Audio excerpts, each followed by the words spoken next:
The Democrats continue to demonstrate how they hate all of us and live in fantasy world. And yet, there's still the chance that Republicans could blow it in the 2022 midterms. Let me explain. All good stuff to talk about today, and I of course mean all not good stuff because you, me, and everyone with a working mind just got screwed once again. From all the inflation to now us taxpayers paying billions of dollars for those who took gender studies courses in college, we all got screwed with our pants on. And then this little nugget of a comment from our fearless leader. Right now you can't go out and buy an automatic weapon. You can't go out and buy a cannon. And for those brave right-wing Americans who say it's all about keeping America's independent and safe, if you want to fight against the country, you need an F-15. You need something a little more than a gun. No, I'm not joking. Think about this. This rhetoric is nothing new from the great uniter, who has done no uniting up until this point. With unity, we can do great things, important things. We can right wrongs. We can put people to work in good jobs. We can teach our children in safe schools. We can overcome the deadly virus.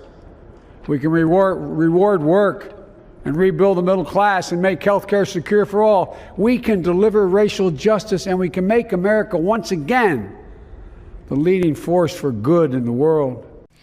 Who is this we he is talking about? Now, Joe made a similar comment a year ago in June of 2021 about not getting a cannon. And I might add, the Second Amendment from the day it was passed limited the type of people who could own a gun and what type of weapon you could own. You couldn't buy a cannon. Those who say the blood of patriots, and all the stuff about how we're going to have to move against the government. Yeah, that's about right for him. But what you just saw from the current version of the speech was the sentient version of Biden, the one that got all hopped up on something to get him through the speech, except the uppers wore off as evidenced by this confusing ramble.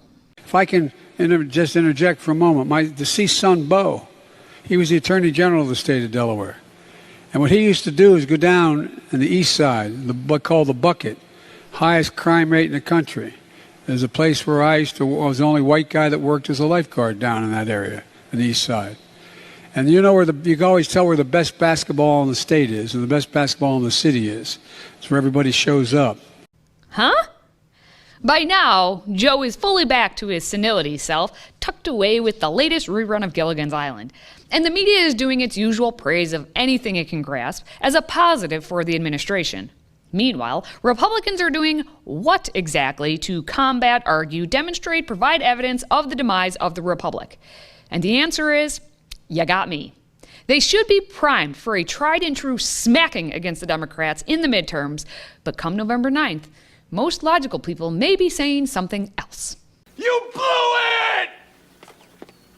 The Republicans, based on everything Biden has had a hand in, inflation, and then the Inflation Reduction Act that reduces nothing but brain cells, and the economy just sinking faster than the Titanic, still too soon, the Republicans should have a cakewalk, or an ice cream walk, for that matter. We all got to eat this ice cream. But instead, at this moment in time, the Republicans shouldn't be celebrating. New polls are showing that Joe Biden is performing better than he has in quite some time. And that something is a whopping 44% approval. The Gallup poll taken in August showed that Biden's approval rating increased by 6%. And so now the media is pouncing on the progress and making it seem like that percentage is somehow glorious. Over at the New York Times, columnist Charles Blow decided to bloviate about how great Biden is, saying, Biden becomes a boon for Democrats. Now, the fact that they are trying to prop, literally and figuratively, a guy at 44% approval as being the coming of Christ is beyond blasphemous. But here we are. As Blow bloviated about Biden, last week he announced that the federal government would forgive billions of dollars of student loan debt. Republicans predictably squawked about it being an unfair giveaway. Progressives complained that the plan didn't go far enough. But Biden did act. He did fulfill his campaign promise to a degree. That is crucial. After some major losses on liberal priorities like voter protections and police reform, voters needed more wins. It wasn't Biden's fault that his agenda was blocked. For that, the blame goes to obstructionist Republicans and Democrats like Joe Manchin and Kyrsten Sinema. There was, however, a sense setting in that electing an elderly institutionalist meant that he wasn't filled with enough fight, that he was guided by a sort of geriatric gentility. Joe was actually guided and continues to be guided by the greatest doctor of all doctors named Dr. J, who didn't play basketball, Dr. Jill Biden. And it's because of Joe's geriatric gentility. Okay, so I'm going to quickly read Brown Bear, so you're all not soaking wet. And they're not going to let me read it all. I'll let you, here, you can start us off. Can you, here, Can I I'll read let backwards? him read the first page. Go ahead. Brown bear, what do you see? I see a bird looking at me. Now you got it. I'm sorry. If the scientists say...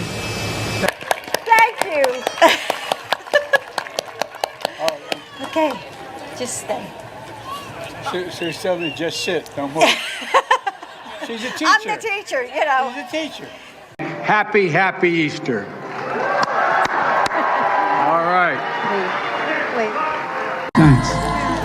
God bless America. Okay, and God bless America. Thank you. That right there is but one example of what the Republicans should be compiling for the next 2 months. Just keep running ads that include the clear picture of senility and lack of cognition. And that transfers over to the rest of the Democratic Party, which is chock full of some of the same senility and or deception. Biden, Pelosi, Schumer, Warren, and the rest of the should-be-retired career politicians are loving what's happening right now because they think they did something beneficial to their pocketbooks. I mean, the people. Gentlemen, do you worry about the future? The Mississippi Mutual Insurance Company. If we had more of those types of politicians, we'd be in a better place. And there is an opportunity for that to happen come November, but only if the Republicans can focus their attention in the proper areas, which they tend to not do. Which brings me to today's question. What will it take for the Republicans to take back control of the House of Representatives and or the Senate in November? Let me know your thoughts in the comments below and make sure to share this video so those Republican politicians vying for office can use it as inspiration for how to win in November. Because we don't need any more of this nonsense. With just over 2 months to go before the midterm elections, President Biden had a new attack on Republicans during a fundraiser last night. The president said, quote, "What we're seeing now is the beginning or the death knell of an extreme MAGA philosophy. It's not just Trump. It's the entire philosophy that underpins the, I'm going to say something, it's like semi-fascism." That's a quote. That's the President of the United States calling half of the country a bunch of semi-fascists. America. Horribly insulting. I mean, the fact that the president would go out and just insult half of America, because effectively half America votes Republican, half of America ultimately votes Democrat. You know, it swings a little bit one way or the other. But effectively call half of America semi-fascist because he's trying to stir up controversy. He's trying to stir up this anti-Republican sentiment right before the election. It's horribly inappropriate. It's insulting, and people should be insulted by it, and he should apologize. Dana Bash can't wait to jump in there to try to pin Governor Sununu into saying there's no fascism. Way to divert attention away from, everything that CNN tends to do. And that's what representatives of the Biden administration always try to do. Mostly very poorly. Exhibit A. How come migrants are allowed to come into this country unvaccinated, but world-class tennis players are not? You're talking about which world-class tennis player? Novak Djokovic. So as far, just since you asked about him, so visa records are confidential under U.S. law. Therefore, the U.S. government cannot discuss the details of individual visa cases. Due to privacy reasons, the U.S. government also does not comment on medical information of individual travelers as it relates to the tennis player. Thank you, Anne Karine Jean Pierre, for that insight. Maybe she can report on the statistics showing that nearly 4.9 million illegal aliens have crossed into the United States since Biden took office. In July alone, it was just shy of 200,000 encounters at the southwest border. If only another 24 would have come on over. So close. She really is clueless. Just read the script that was ill-prepared and hope no one notices. Only Peter Doocy apparently provides her any question that isn't already tested by the team. And whomever is on the Biden comms team really has the worst job because they spend all of their time trying to make Joe Biden seem like he is competent, of which we know he is not. Case in point, the team at precisely 2 p.m. on August 28th, which lets you know this was a prefabricated tweet, wrote in the voice of Joe, "I know most families are focused on just putting 3 meals on the table, taking care of their kids, and paying their bills. Helping you do that is my job." In fact, no, it is not. That is my job as the parent, and you, federal government, need to get out of my way. But if you feel that this is your job, then I have 2 words for you. You're fired.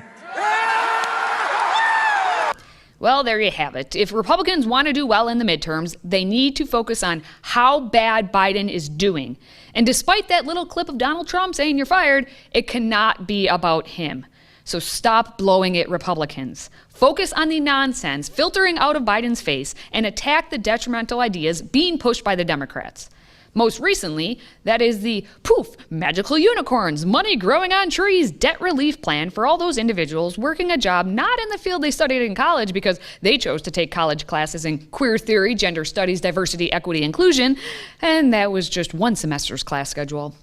But tell me, dear President, why everyone who paid off college loans or who did not take out college loans to begin with should subsidize those who voluntarily took out those loans. Pray thee, do tell. But here's the deal. The cost of education beyond high school has gone up significantly. The total cost to attend a public 4-year university has tripled, nearly tripled in 40 years. Tripled.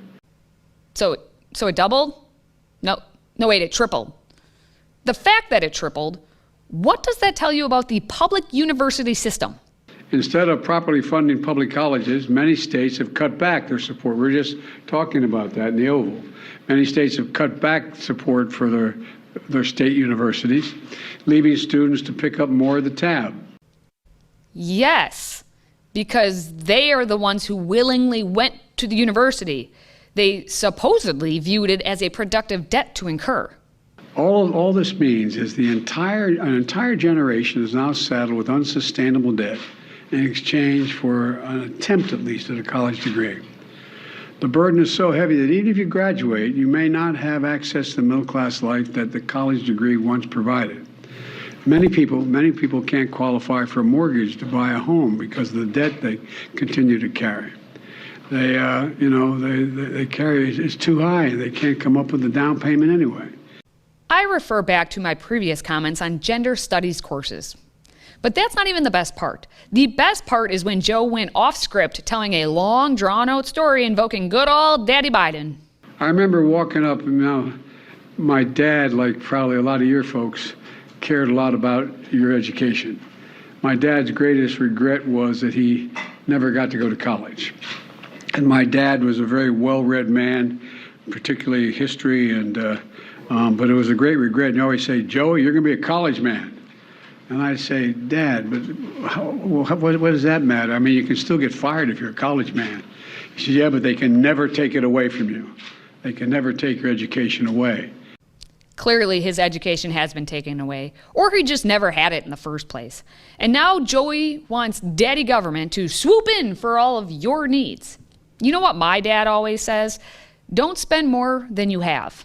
Don't spend above your means. And here I am with several college degrees and no debt. So no thank you, Joey. Biden's saying of "I forgive you" with the $10,000 to $20,000 in debt relief per person is like Michael Scott declaring bankruptcy.